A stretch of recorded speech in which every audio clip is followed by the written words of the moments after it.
Good morning. उठल्याबरोबर माझ्या माहेरी एकच प्रश्न असतो, तो म्हणजे आज नाश्त्याला काय बनवायचं. कारण इकडे डेली नाश्ता बनत असतो. मग काय, होळी असल्यामुळे काम पटकन आवरून घ्यायची होती, तर मग झटपट पटापट आमचा फेवरेट फोडणीचा भात.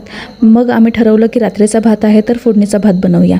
मग काय लागली कामाला, सर्व साहित्य कट करून घेतलं आणि फोडणी द्यायला घेतली. मग तेल गरम झालं की जिरा, मोहरी, कढीपत्ता, शेंगदाणे आणि हिरव्या मिरच्या टाकून त्याला परतवून घेतलं. मग कांदा, आलू, टोमॅटो, मीठ टाकून तेही परतवून घेतलं. मग बेसिक मसाले, तिखट, हळद आणि धनिया पावडर टाकून मिक्स केलं आणि सर्व व्यवस्थित शिजलं की मग त्यात थोडी कोथिंबीर टाकली, राईस टाकला आणि छान मिक्स करून घेतलं आणि फोडणीचा भात रेडी. आणि कियान तिथे मस्त खेळत होता, तर आम्ही पण तिथेच बसून मस्त नाश्ता एन्जॉय केला. आणि खरंच नाश्ता खूप टेस्टी झाला होता. आणि हो, फोडणीचा भात अर्धा मी आणि अर्धा मम्मींनी बनवला, कारण मध्येच कियान रडायला लागला होता आणि सध्या असंच चालू असतं आमच्याकडे. असो, होळी असल्यामुळे कियानचे पप्पा खूप एक्सायटेड होते आणि जसा ध्रुव घरी आला त्यांनी त्याला खूप कलर लावला आणि तो खूप रडायला लागला. पण तितकीच मजासुद्धा आली. कसं ना, छोट्या बाळासोबत खेळण्याची मजाच वेगळी असते.